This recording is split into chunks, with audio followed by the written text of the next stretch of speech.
बचपन वह सुनहरा समय होता है जब जिंदगी के मायने बस खेल, हंसी और नटखट शरारतों तक सीमित रहते हैं। वह समय जब भविष्य की चिंता नहीं होती, बस वर्तमान का आनंद होता है। कहते हैं कि बचपन के दिन लौट कर नहीं आते और जब भी हम अपनी यादों में खोते हैं, वही मासूमियत भरे पल हमें सबसे ज्यादा सुकून देते हैं। मेरा जन्म एक छोटे से गांव में हुआ था। चारों ओर हरियाली, कच्ची सड़कें और नदियों की कलकल करती ध्वनि, यही मेरी दुनिया थी। सुबह उठते ही बगल के आम के बगीचे से आने वाली कोयल की मीठी आवाज से दिन की शुरुआत होती थी। नंगे पांव दौड़ते भागते खेतों में खेलना, मिट्टी में लोटना, बारिश में भीगना, ये सब मेरी दिनचर्या का हिस्सा थे। हमारा घर मिट्टी और गोबर से लिपा पुता था। माँ सुबह सुबह चौका बर्तन करती और मैं दोस्तों के साथ भागकर तालाब की ओर निकल जाता। गांव के बीचों बीच एक पुराना पीपल का पेड़ था, जिसकी छांव तले हम अपनी दुनिया बसाते थे। गर्मियों की दोपहर में जब सब अपने अपने घरों में सोते थे, हम चुपके से निकलकर पेड़ पर झूला झूलते और मीठे आम तोड़ते।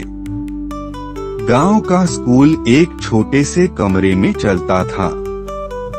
बेंच कुर्सियों की जगह बोरे बिछे होते थे। मास्टर जी डांटते कम और दुलारते ज्यादा थे। कभी कभी जब पढ़ाई से जी ऊब जाता, हम सब मिलकर शरारतें करते, जैसे चुपके से पीछे बैठकर आम खाना या मास्टर जी की साइकिल के टायर से हवा निकाल देना। पर पढ़ाई के साथ साथ हमें नैतिकता और जीवन के अहम पाठ भी सिखाए जाते थे। ईमानदारी से जीवन जियो, यह बात मास्टर जी बार बार दोहराते थे। आज जब सोचता हूँ तो महसूस होता है कि वही छोटे छोटे सबक जिंदगी के बड़े रास्तों पर काम आए। बचपन के खेल जैसे गिल्ली डंडा, छुपन छुपाई, लुका छिपी, कबड्डी, कंचे हमारे जीवन का हिस्सा थे। कोई मोबाइल या टीवी नहीं था, पर फिर भी हर दिन एक नई खुशी लेकर आता था। त्योहारों का तो कहना ही क्या। होली में रंगों से नहाना, दिवाली पर मिट्टी के दिए सजाना और दशहरे के मेले में रामलीला देखना, ये सब यादें आज भी दिल को गर्माहट देती हैं। ईद पर सलीम चाचा के घर से आने वाली सेवइयों की खुशबू और क्रिसमस पर एंथनी अंकल का हमें मिठाइयाँ बांटना, गांव की संस्कृति में सब धर्मों का संगम था। बरसात का मौसम तो हमारे लिए किसी त्योहार से कम नहीं था। बादलों की गरज सुनते ही हम सब नाचते हुए बाहर दौड़ पड़ते थे। मिट्टी की सौंधी खुशबू, तालाब में नहाना और गीली मिट्टी से घरौंदे बनाना, इन सब का आनंद ही अलग था। माँ अक्सर डांटती, भीग जाओगे तो बुखार हो जाएगा, पर हम कहाँ मानने वाले थे।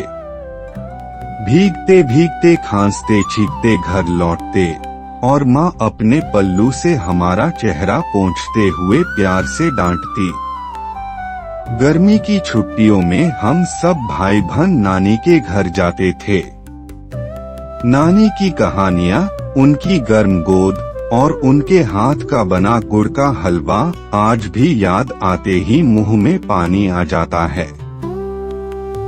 नानी के घर के पास एक बड़ा सा आम का बाग था। नानी हमें कहानियाँ सुनाते सुनाते आम के पेड़ के नीचे सुलाती थीं। वे कहानियाँ परियों, राक्षसों और वीर योद्धाओं की होती थीं, जो हमें सपनों में भी रोमांचित करती थीं। बचपन में शरारतें करना हमारी आदत थी। कभी किसी के खेत से मटर चुराकर खाना, तो कभी गांव के पंडित जी की गाय को रंग लगा देना। पकड़े जाने पर खूब डांट पड़ती थी और कभी कभी थप्पड़ भी। पर फिर माँ बाप का प्यार ऐसा था कि थोड़ी ही देर में गले लगा लेते। मुझे याद है एक बार मैंने और मेरे दोस्तों ने गांव के स्कूल में चुपके से रंगोली बना दी थी। मास्टर जी ने पहले बहुत डांटा, फिर मुस्कुराकर बोले, तुम सब में कलाकार छुपा है, इसे अच्छे कामों में लगाओ। आज जब मैं पेंटिंग करता हूँ तो लगता है वही बचपन की शरारतों ने मेरी कला को जन्म दिया। गांव में बचपन बिताने का सबसे बड़ा वरदान था प्रकृति के करीब रहना। खेतों में तितलियों के पीछे भागना, नदियों में कूदना, पेड़ों पर चढ़ना और तारों भरे आसमान के नीचे लेटना, ये सब अनुभव जीवन भर साथ चलते हैं। रात को दादी आंगन में खटिया बिछाकर हमें चांद तारों की कहानियां सुनाती थीं।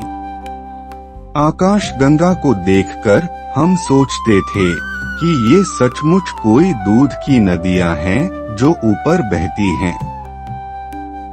बचपन की दोस्ती सबसे प्यारी होती है, बिना स्वार्थ, बिना शर्त।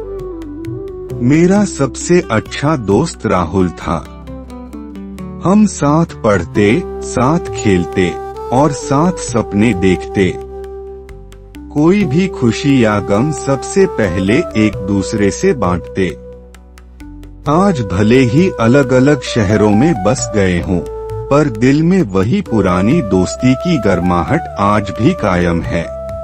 बचपन की यादें हमारे जीवन की वह धरोहर हैं जो समय बीतने के साथ और भी अनमोल होती जाती हैं। जब भी थक जाते हैं, जब भी दुनिया की भागदौड़ से ऊब जाते हैं, तो वही बचपन के निस्वार्थ और मासूम पल हमें फिर से जीने की ऊर्जा देते हैं। काश वक्त को रोक पाते और उन सुनहरे दिनों को दोबारा जी पाते। पर हाँ, उनकी यादें आज भी हमारे दिलों में बसी हैं, हमेशा के लिए।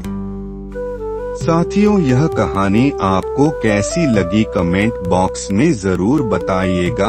और साथियों, एक से एक वीआईपी और अच्छी कहानी सुनने के लिए आपसे एक ही रिक्वेस्ट है कि इसे एक लाइक और सब्सक्राइब जरूर कीजिएगा। जय हिंद, जय भारत।